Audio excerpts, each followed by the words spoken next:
I thought my barista's obsession with remembering my coffee order was sweet until she showed up at my apartment with it, but I never told her where I lived. For 8 months, I thought I'd found the perfect coffee shop.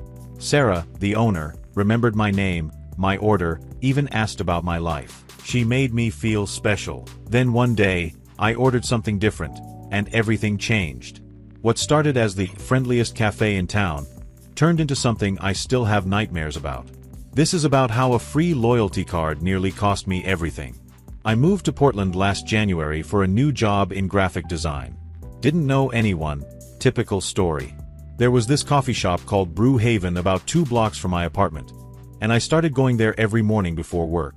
Pretty standard place, exposed brick, local art on the walls, overpriced pastries. The owner was this woman named Sarah, probably mid-40s, always wearing these colorful scarves and had this warm, maternal energy.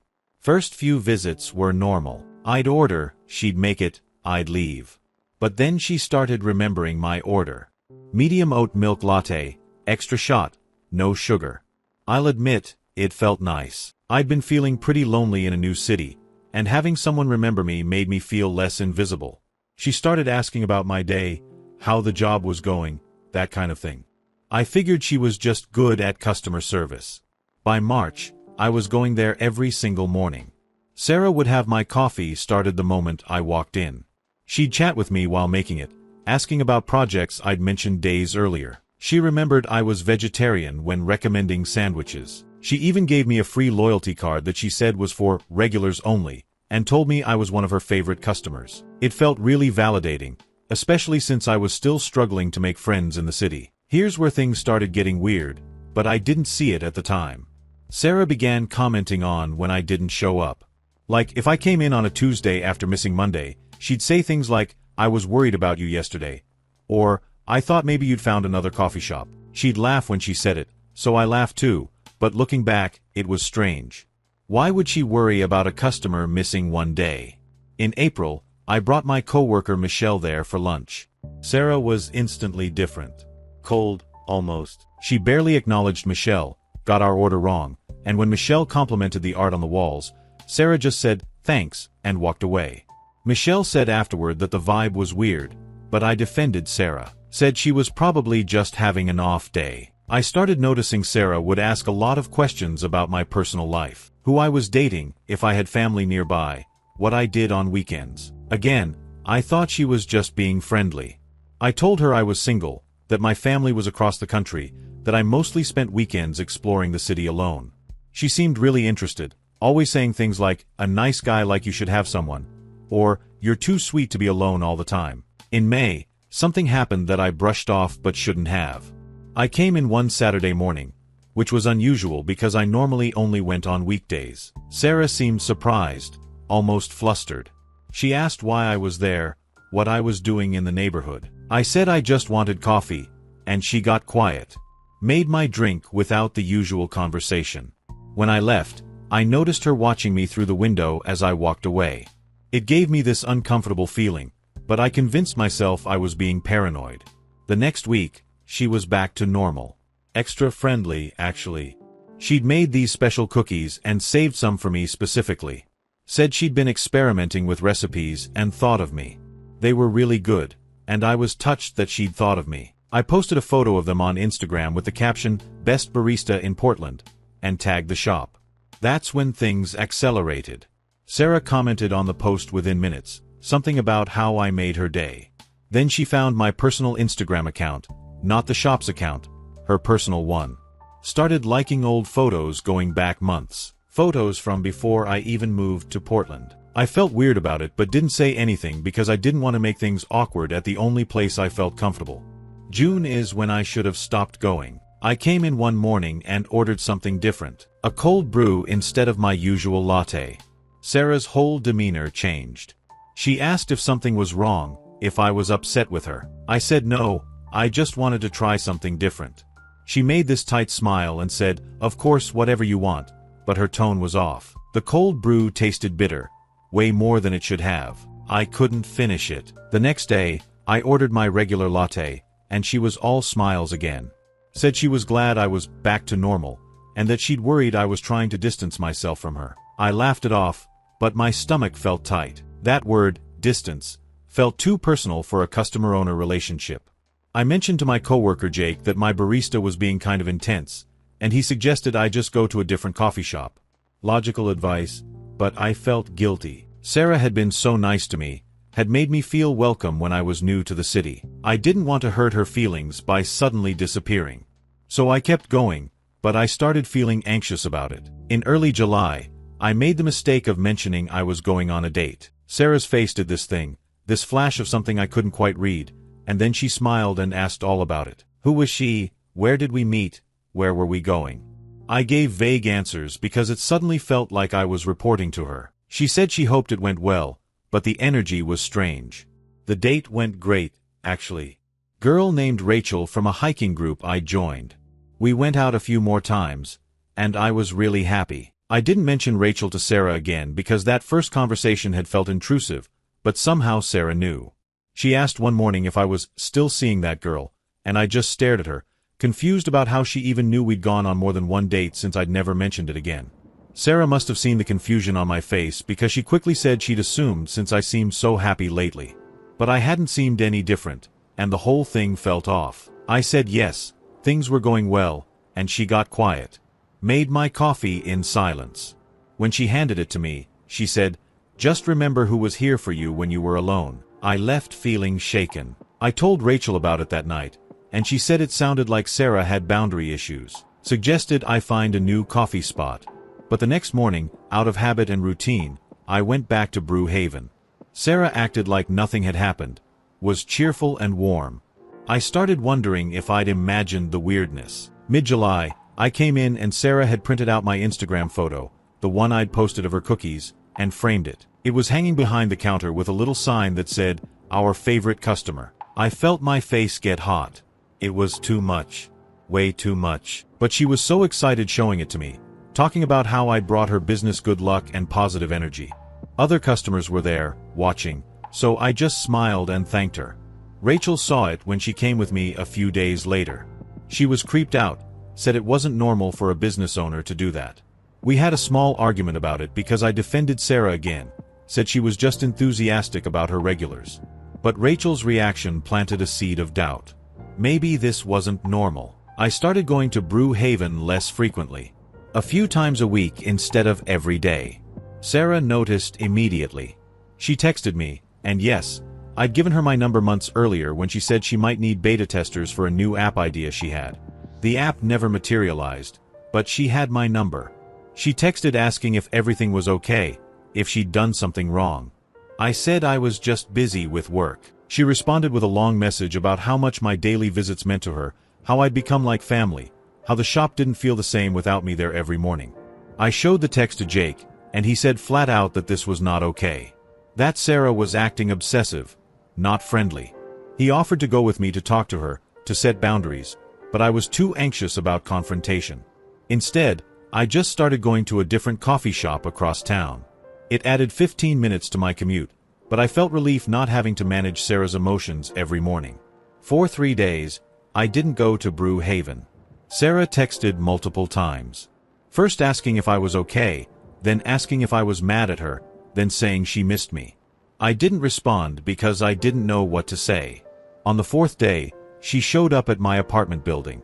I was leaving for work and there she was, standing on the sidewalk, holding a coffee. My usual order. She said she'd been worried, that I wasn't answering her texts, that she wanted to make sure I was all right. I was so stunned I couldn't even respond at first. I finally managed to say I was fine, just busy. She handed me the coffee and said she'd made it special for me, that she hoped I'd come back to the shop soon. Then she left before I could say anything else. I poured the coffee out as soon as she was gone. I don't know why, some instinct told me not to drink it. I called Rachel in a panic, told her what happened. She said I needed to be direct with Sarah, tell her to stop contacting me. But I was scared. Sarah knew where I lived now, and I hadn't told her my address. I texted Sarah that evening. Kept it simple. Said I appreciated her kindness but needed space, that her showing up at my apartment had crossed a line. She responded immediately, paragraphs of text. How dare I accuse her of crossing lines when she'd only been kind to me, how ungrateful I was, how she treated me like family, and this was how I repaid her, how I'd led her on by being friendly and accepting her free drinks and loyalty card. The messages kept coming. I blocked her number. 2 days later, I got an email from her. She'd found my work email somehow. It was calmer than the texts, almost apologetic. Said she'd overreacted, that she valued our friendship, that she hoped I'd reconsider cutting her out of my life. She said she'd been going through a difficult time and my visits had been the highlight of her days. I didn't respond, but I felt guilty. Maybe I had overreacted. Maybe she was just lonely and I was her only friend. Rachel was furious when I told her I felt guilty. She said Sarah was manipulating me, that showing up at my apartment was stalking, that none of this was normal. She made me promise not to respond to any more messages. I agreed. August was quiet. No more texts or emails from Sarah. I started to relax. Thought maybe it was over. I went back to my regular routine, different coffee shop, work, seeing Rachel. Things felt normal again. Then I found the package. It was sitting outside my apartment door one evening when I got home from work.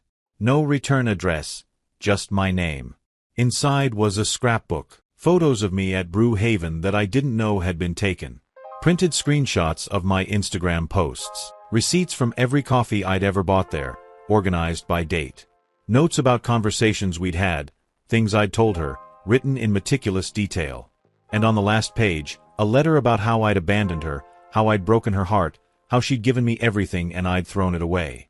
I called the police, filed a report. The officer who took my statement said it was harassment and advised me to document everything, keep the package as evidence, not engage with her at all.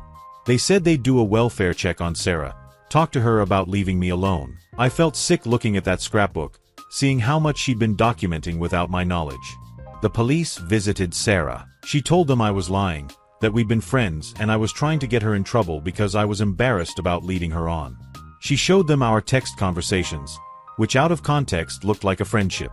The officer told me there wasn't much they could do unless she made explicit threats or continued contacting me after being warned. She didn't contact me directly after that, but other things started happening. My car got keyed in my apartment parking lot. Someone left dead flowers on my doorstep. I couldn't prove it was Sarah, but I knew. Rachel wanted me to get a restraining order, but the police said I didn't have enough evidence of ongoing harassment since Sarah had stopped direct contact. I started documenting everything. Took photos of the dead flowers, the scratches on my car.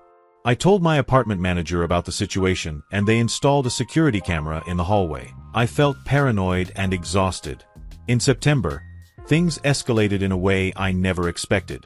I got a call from my boss asking me to come to her office. When I got there, she showed me an email she'd received.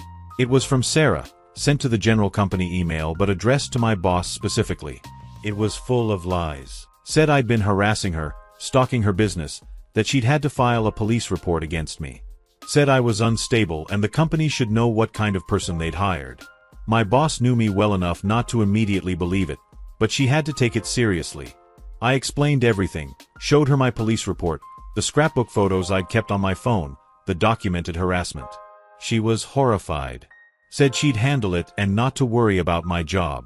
But I was terrified. Sarah was trying to destroy my life because I'd stopped buying coffee from her. My boss sent a cease and desist letter to Sarah through the company lawyers, threatening legal action if she contacted the company again or continued harassing me. I also filed for a restraining order with all my documented evidence. This time, with the email to my employer and the pattern of behavior, the court granted it. The hearing was surreal. Sarah showed up and cried, told the judge I'd been her friend and she didn't understand why I was doing this to her. Her lawyer tried to paint me as someone who'd encouraged the friendship and then vindicatively turned on her. But the evidence was clear. The scrapbook, the unwanted contact after being told to stop, the appearance at my apartment, the email to my employer. The judge granted a 1-year restraining order. Leaving the courthouse, I felt relief for the first time in months. Rachel was with me, had taken the day off work to support me. We went to her apartment and I finally felt like I could breathe. It was over. Sarah had to stay away from me, away from my home, away from my work. If she violated it, she'd face legal consequences. But it wasn't quite over. A week after the restraining order, I got a call from a detective. Sarah had reported her shop had been vandalized, and she was claiming I did it. Security footage showed someone spray painting the windows at 2 a.m. The detective said they had to investigate since she'd made the claim, but he'd looked at the footage and the person was clearly female, blonde, average height. I'm male, brown hair, 6 feet tall. The detective said it was obviously not me and he suspected Sarah had vandalized her own shop to try to frame me or gain sympathy. Nothing came of that investigation, but it showed me how far Sarah was willing to go. The detective added it to the harassment file, said it actually strengthened my restraining order case if we needed to extend it. October and November were quiet. The restraining order was working.